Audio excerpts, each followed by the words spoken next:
අතිශය තරගකාරී විභාගයක් තමයි මේ උසස් පෙළ විභාගය කියලා කියන්නේ. ඉතින් ඒ තරගකාරීත්වයට අපිට ලේසියෙන්ම මුහුණ දෙන්න පුළුවන් නම් ඒකට හොඳම විසඳුමක් තමයි මේ මාස්ටර් කාඩ් ප්‍රකාශකින්ගේ පසුගිය විභාග ප්‍රශ්නෝත්තර පොත කියලා කියන්නේ.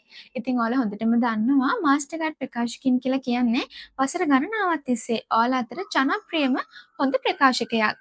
ඉතින් මේ තියෙන්නේ මාස්ටර් කාඩ් ප්‍රකාශකින්ගේ කෘෂි විද්‍යාව කියන විෂයට අදාළව පසුගිය විභාග ප්‍රශ්නෝත්තර පොත. ගිය අවුරුද්දේ ප්‍රශ්න පත්‍රෙත් එක්කම පසුගිය වසර 10ක විභාග ප්‍රශ්න පත්‍ර ඇතුළත් කරලා තමයි මේ පොත හදලා තියෙන්නේ. ඒ වගේම මේ පොතේ අවසානයේ පිළිතුරු පත්‍රත් අන්තර්ගත කරලා තියෙනවා. ඉතින් ඔයාලා ලියන පිළිතුරු ඔයාලටම නිවැරදිද කියලා බලා ගන්නත් පුළුවන්.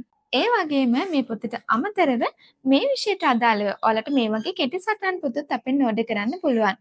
ඉතින් ඔයාලගේ නව විෂය නිර්දේශයට අදාළව සියලුම පාඩම් මාතෘකා ආවරණය කරලා තමයි මේ කෙටි සටහන් පොත හදලා තියෙන්නේ.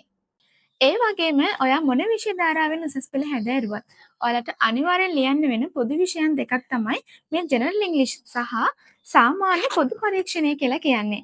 ඉතින් මේ විෂයන් දෙකට අදාළවත් පාස් පේපර්ස් පොත් අපි ළඟ තියෙනවා. ඒ වගේම සාමාන්‍ය තොරතුරු තාක්ෂණය කියන විෂයට අදාළවත් මේ වගේ කෙටි සටහන් පොත් අපෙන් ඕඩර් කරන්න පුළුවන්. ඉතින් මේ සියල්ලම පැකේජ් එකක් විතර උනත් ලබා ගැනීමේ හැකියාව තියෙනවා. එහෙනම් ඉතින් තවත් පරක්කු කරන්නේ නැතුව දැන්ම අපේ LOL.lk වෙබ්සයිට් එක හරහා මම මේ පහලින් දාලා තියෙන WhatsApp නම්බර් එක හරහා ඔයාලගේ ඕඩර් එකත් ප්ලේස් කරගන්න.